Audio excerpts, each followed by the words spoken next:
किसान अध्यादेश bill pass होने के बावजूद लगातार इसका विरोध जहां विपक्षी पार्टियां कर रही हैं, वहीं अब किसान भी जो है वो कहीं ना कहीं इसके विरोध में उतरते दिखाई दे रहे हैं। और साफ तौर से किसान जो है वो आज फरीदाबाद के लघु सचिवालय पहुंचे हैं और भारत बंद का किसानों ने आह्वान किया था। हालांकि फरीदाबाद के अंदर कुछ इस तरीके की कोई स्थिति नहीं देखने को मिली जो जिससे कि ये हो कि भारत बंद कुछ करा पड़ा, लेकिन किसान जो है वो फरीदाबाद लघु सचिवालय पहुंचे हैं अपना ज्ञापन देने के लिए। क्या कुछ इन लोगों को कहना, इन्हीं से जानते हैं। सर, क्या नाम है आपका?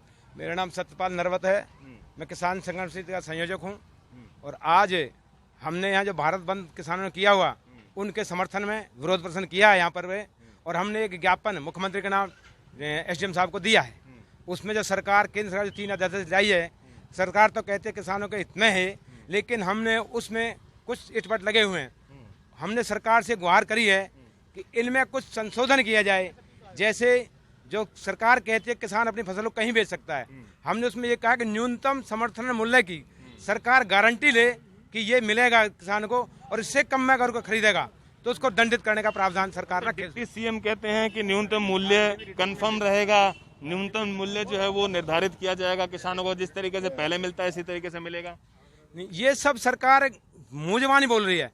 हम करें इस चीज को रिटर्न में लेकर के आए सरकार कि न्यूनतम समर्थन मूल्य की गारंटी लिखित में दे, और अगर कोई इससे कम में खरीदता है तो उसको दंडित किया जाए।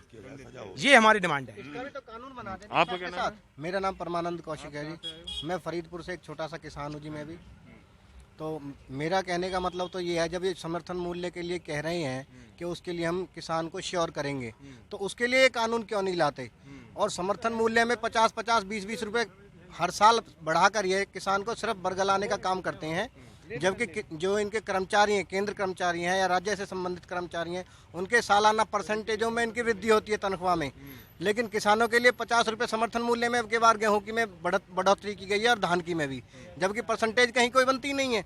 तो वो परसेंटेज का अधिकारी किसान क्यों नहीं है और कानून ये क्यों नहीं लाते? हरियाणा कृषि प्रधान देश बताया गया है, लेकिन इसके बावजूद भी किसान एकजुट नहीं होते दिखाई दे रहे। क्या मानते हैं आप? क्या किसान एकजुट है आज भी?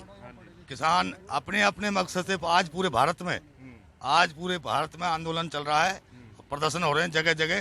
किसान कहीं 2 जगह नहीं है। किसान, कुछ लोग इनके ही बहकाए हुए राजनीति कर रहे हैं, ये लोग इनके ही बहकाए हुए स्टेटमेंट दिला देते हैं, ये अपने अपने बाद में कुछ लेके आके लेकिन किसान सब एक है। क्या लगता है आपको? कांग्रेस कहती है कि वो राजनीति कर रहे हैं, बीजेपी कहती है कि किसानों को उकसाया जा रहा है, तो कहीं ना कहीं ऐसा तो नहीं लगता कि किसान जो है वो राजनीति का शिकार हो रहे हैं? जो आप इसका कह रहे हैं कि ये किसानों को भड़काने या राजनीति करने की बात है, किसान आज उतना भोला नहीं है जितना पहले कभी था, किसी के बहकावे में आ जाता था। आज किसान अपने जीने मरने की बातें, अपने फायदे की बातें खुद सोच सकता है। दूसरा, जो ये बातें चल रही हैं कि भाई राजनीति की बात है, तो ये राजनीति दोनों दल कर रहे हैं, और किसान जिस तरह से पहले से किसान का इस्तेमाल करते आ रहे थे, इसी प्रकार अभी भी किसान का इस्तेमाल करने की कोशिश कर रहे हैं।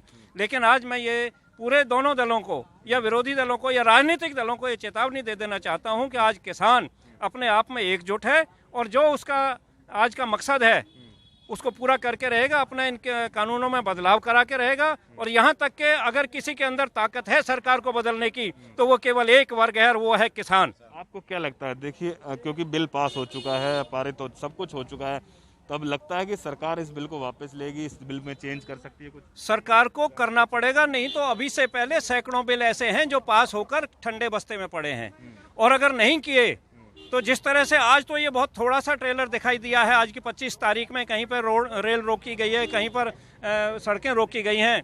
मैं आपको गारंटी के साथ कह सकता हूं कि मैंने बहुत से प्रदेशों का दौरा किया है, बहुत सी जगह मैं गया हूं और बहुत से लोगों के साथ में बातचीत हुई है, उनसे मैंने चर्चा भी की है कि आज जितना उद्वेलित आज किसान है इतना कभी नहीं था। ऐसा विरोध कभी जिंदगी में किसी भी राजनीतिक दल ने किसानों से नहीं भुगता होगा, और यदि वह नहीं मानेगी सरकार तो आगे देखिएगा क्या होता है। तो ये सभी किसान हैं जो कि यहाँ पे आज ज्ञापन देने आए थे, इस बिल का विरोध कर रहे हैं, इस बिल को चेंज करने की मांग कर रहे हैं केंद्र सरकार से। लेकिन कहीं ना कहीं जो है वो इन्होंने साफ तौर से सरकार को चेतावनी दी है कि जो दोनों पार्टियां हैं, चाहे वो भारतीय जनता पार्टी हो या फिर कांग्रेस पार्टी हो, वो इनके ऊपर राजनीति ना करे, क्योंकि इनको कहीं ना कहीं इस बिल से जो है वो ये लोग आहत हैं और इस बिल में काफ़ी खामियां हैं। हालांकि कुछ अच्छाई भी जो है वो किसान जरूर इस बिल के अंदर बता रहे हैं, लेकिन जो खामियां हैं उनको केंद्र सरकार जल्द से जल्द उस बिल के अंदर दूर करने की कोशिश करे। फरीदाबाद से अनिल राठी, पंजाब केसरी टीवी।